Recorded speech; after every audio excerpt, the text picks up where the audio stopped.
sebagai seorang CDM melihat jersey yang akan digunakan tim Indonesia sendiri desainnya dan desain dan harapan sendiri?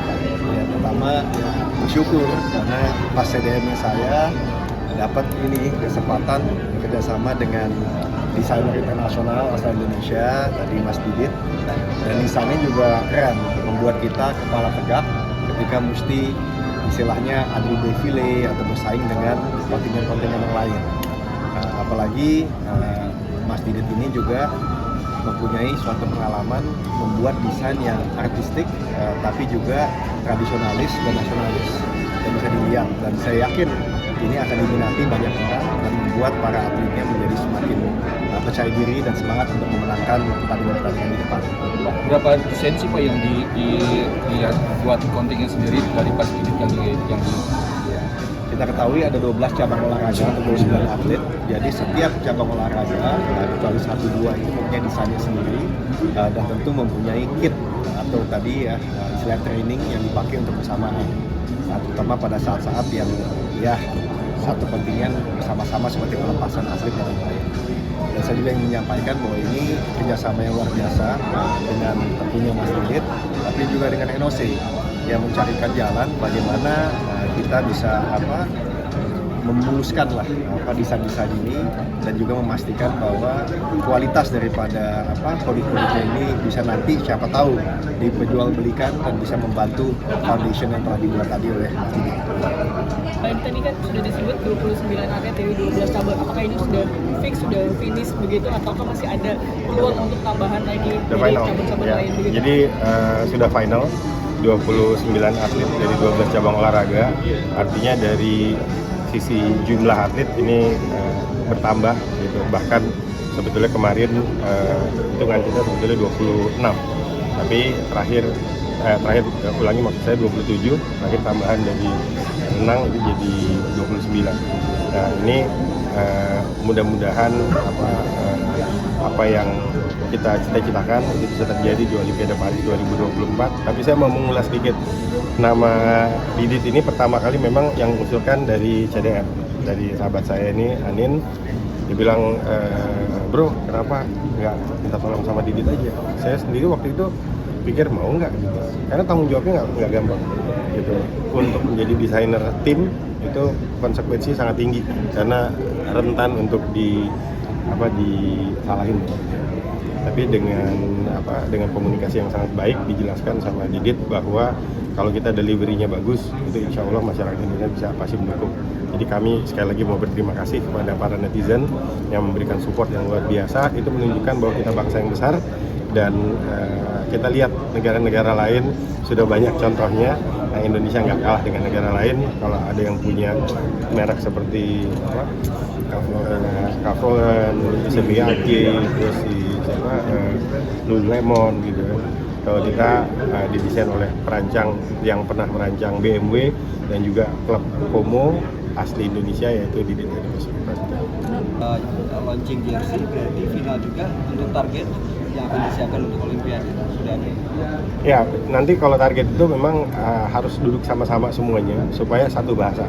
Artinya setelah nanti kita pelepasan dengan Presiden, ya insya Allah tanggal 10 kalau beliau berkenan nanti, karena tanggal 13 itu atlet-atlet sudah berangkat semua, kebanyakan badminton berangkat untuk aklimatisasi dan juga untuk camp di luar itu tanggal 13, 14, 15 rata-rata atlet sudah berangkat karena beda waktu kan, beda jamnya sehingga butuh waktu aklimatisasi.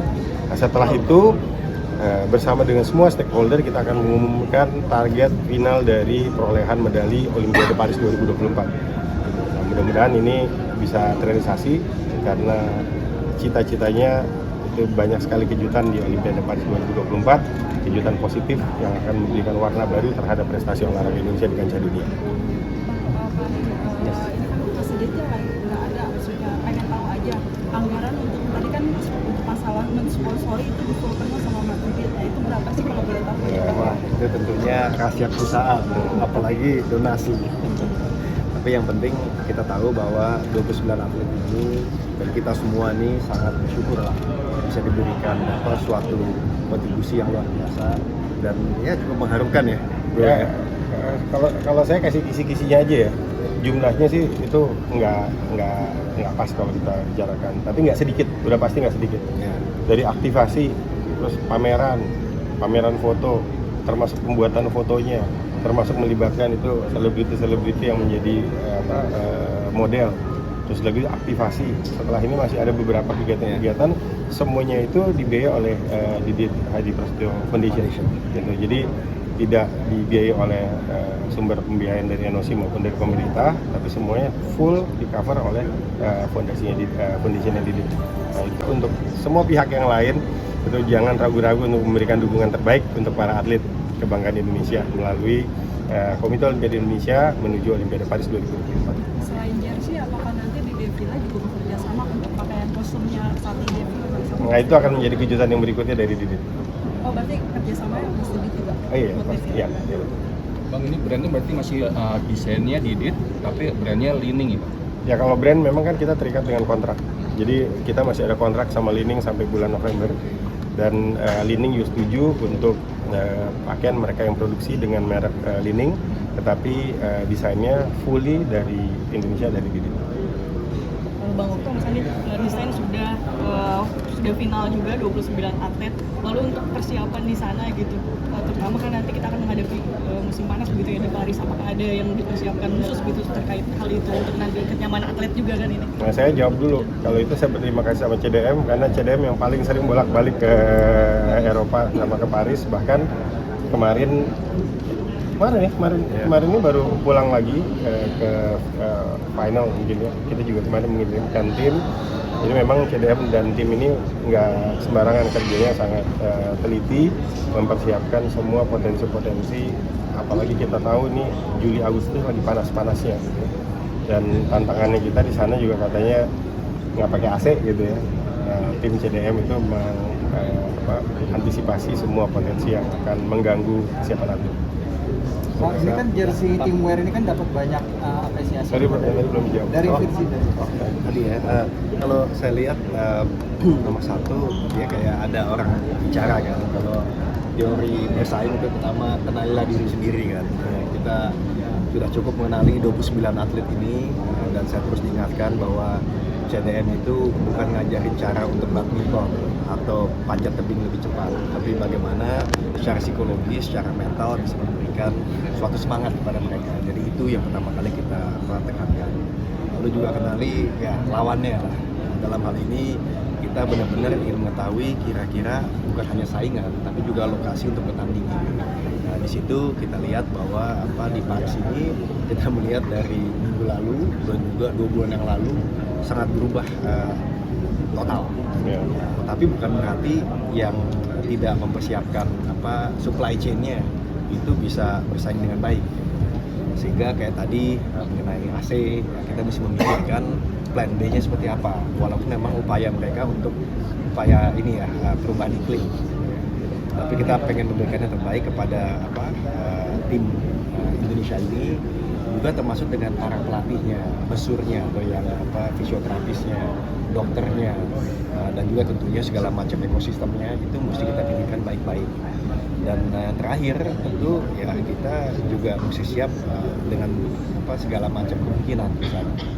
Karena bagaimanapun juga atlet kita ini pikirannya harus hanya satu saja, yaitu berbuat terbaik untuk merah putih. Karena approach-nya langsung, jadi semua atlet itu bisa ngadu langsung kepada CDM. Nah, ini pola yang harus dibangun terus ke depan supaya betul-betul sebagai bapak nanti yang atau kakak yang bertanggung jawab di kontingen ini semuanya itu bisa langsung ngadu sama CDM. Dan itu sudah dilakukan sama Anin dan tim, sehingga setiap atlet yang berangkat mereka bisa berkomunikasi langsung ke CDM maupun tim. Pak, sorry tadi nanya, ini kan udah responsnya dari publik positif banget. Tadi saya juga upload, langsung ada nanya nih, bisa dibeli nggak nih untuk publik? Ya nanti. Ini satu aja saya mau sampaikan dengan izin Presiden Indonesia.